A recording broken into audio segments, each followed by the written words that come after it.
Berdarah Dewi Nawangsih Putri Sunan Muria dan Raden Bagus Rinengku.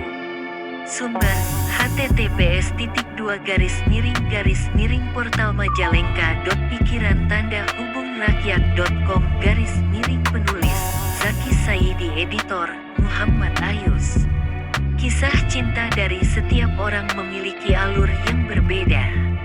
Seperti salah satu kisah cinta yang dialami Dewi Nawangsih Putri dari Sunan Muria.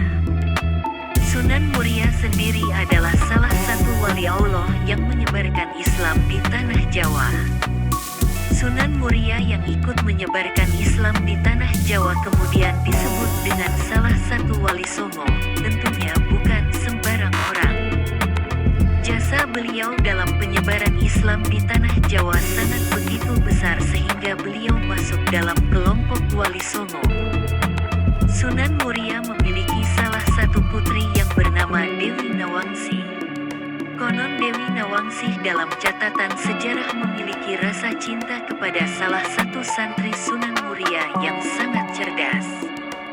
Sejarah lisan yang berkembang di kalangan masyarakat menyebutkan bahwa Dewi Ayu Nawangsih adalah putri Sunan Muria. Dewi Ayu Nawangsih yang mulai beranjak dewasa jatuh hati kepada salah satu murid Sunan Muria yang paling cerdas dan sangat tampan menawan. Dia adalah Raden Bagus Rinengku, seorang putra mahkota dari Pandanaran. Ada pula yang menyebutnya putra mahkota Mataram. Konon, cinta mereka berdua tak direstui oleh Sunan Muria. Sang ayah telah merencanakan puterinya itu dinikahkan dengan salah seorang muridnya yang lain. Sunan Muria berusaha keras agar mereka berdua tak saling berkomunikasi. Sunan Muria menugaskan Bagus Rinengku menumpas para perompak yang kerap mengganggu masyarakat sekitar Muria. Dengan tugas ini, Raden Bagus Rinengku tidak punya waktu untuk bertemu dengan Dewi Nawangsih. Namun Raden Bagus Rinengku terbukti berhasil menaklukkan para perompak itu, bahkan salah satu di antaranya berhasil diinsyafkan dan menjadi pengikut setianya. Alkisah, perompak yang berhasil diinsyafkan ini bernama Kiai Masudi.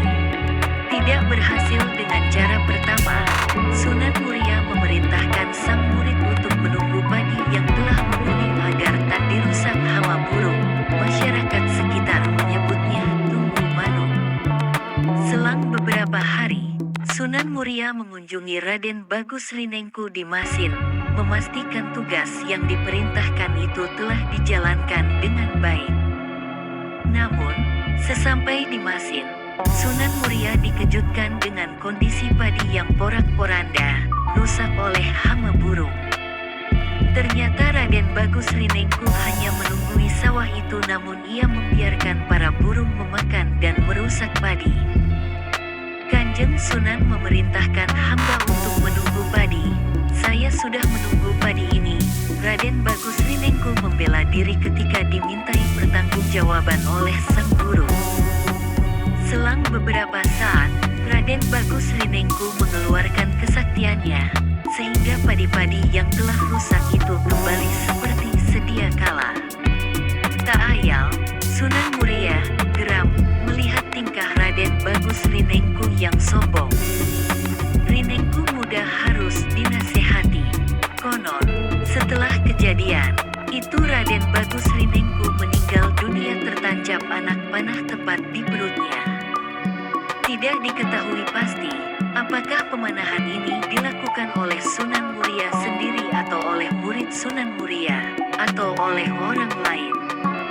Ada banyak versi dalam bagian kisah kematian Raden Bagus Rinengku ini.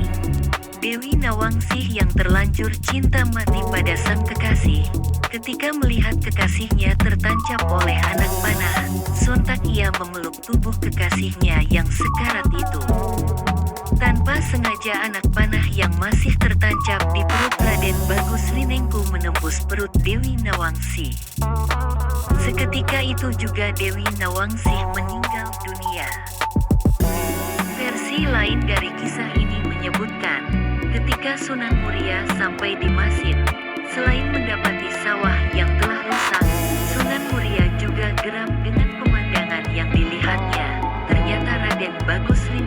sedang